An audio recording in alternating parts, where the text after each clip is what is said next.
Hello, everybody. This is Frank with Iron Age News. It is Wednesday, July 9th, here at the South Florida Conservative News Center. Did I say it was 9:20 a.m.? It's 9:20 a.m. It's going to be 89 degrees today. So let's get this over with fast.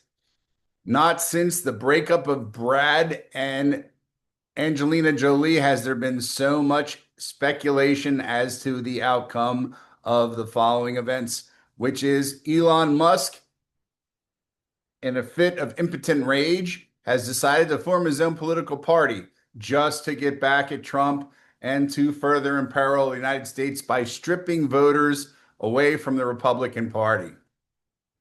So let's take a little look here at the man that many idolize, others fear, and nearly everyone misunderstands, Elon Musk.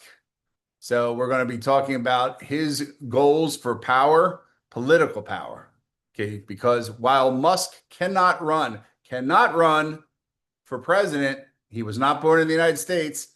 That hasn't stopped him from building the kind of political machinery that could remake Congress, rewrite party platforms, and fracture the GOP from the inside, since it is already coming apart at the seams in the battle between Mitch McConnell style swampocrats and the MAGA movement headed by who else? Donald Trump.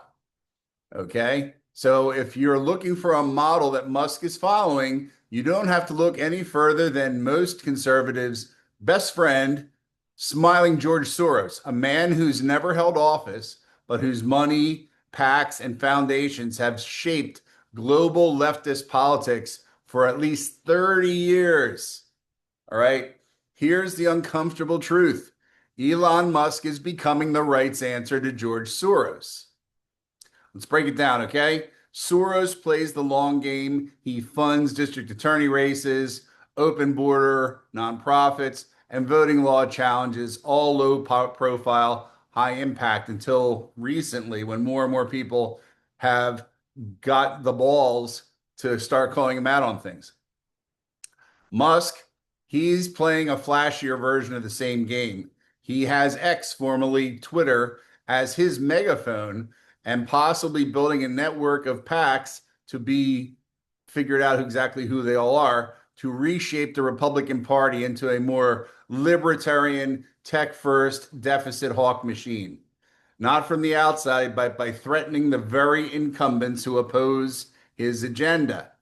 So, what makes this dangerous for both parties is that this is not a standard political party. I will say it is more of what we would call a shadow party model. He doesn't need to run. He can just fund, platform, and pressure. His goal is to threaten the lives of everybody involved in the 2026 midterms.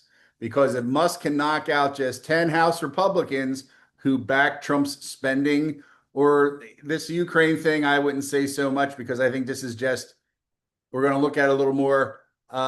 He's trying to nudge the Russians, but that's a story for another day. Obviously, as you noticed, the Pentagon rebelled against it, right? But nobody's arrested any generals yet, but that's fine.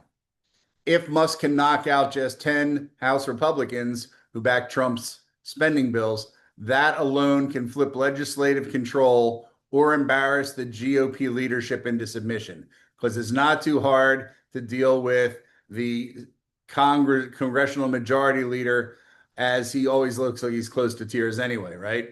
And that's the paradox. So it is. Soros is very surgical. He comes from that kind of a background, he slips in there and he gets the knife in you when you don't look. Musk is volcanic. He is what they used to call l'enfant terrible. Okay. Both reshape the landscape without ever sitting behind the presidential desk. So if you're wondering who the real threat to the Republican establishment is, it's not Joe Biden, it's not Kamala, it's not even really George Soros at this point, because he doesn't usually go straight up at you. It's the billionaire that they can't control, who doesn't want to be president, but wants to own the conversation. If you don't think that he is feeling the fact that the EV subsidies have gone away, that his friend didn't get to become the head of NASA, and that he may not get $480 billion of grants coming his way anytime soon. You are mistaken. This guy is very serious about what he does. I think he read too much into what he considered his friendship with the president. He got very starstruck because Donald does that kind of stuff, and I'll call him Donald because I don't know him, right? I think when you work for him, you call him the boss. So we'll say Donald took him around, introduced him to people. He met Mike Tyson, yada, yada, yada. And that's a real starstruck moment for you. Musk has always had tons of money, but he's been that quiet weirdo. As you see, he's very socially awkward. We've talked about this before. Go back and look at some of our older recordings because he was easier to read from a psych profile than some of these other hardcore deviants. He's not a sociopath like a few of the other ones are. He's just on the spectrum, as they say, and his money and influence allows him to do a lot more damaging shit than just cut his hair ugly. So he is putting himself in a position to be that guy, that right-wing George Soros.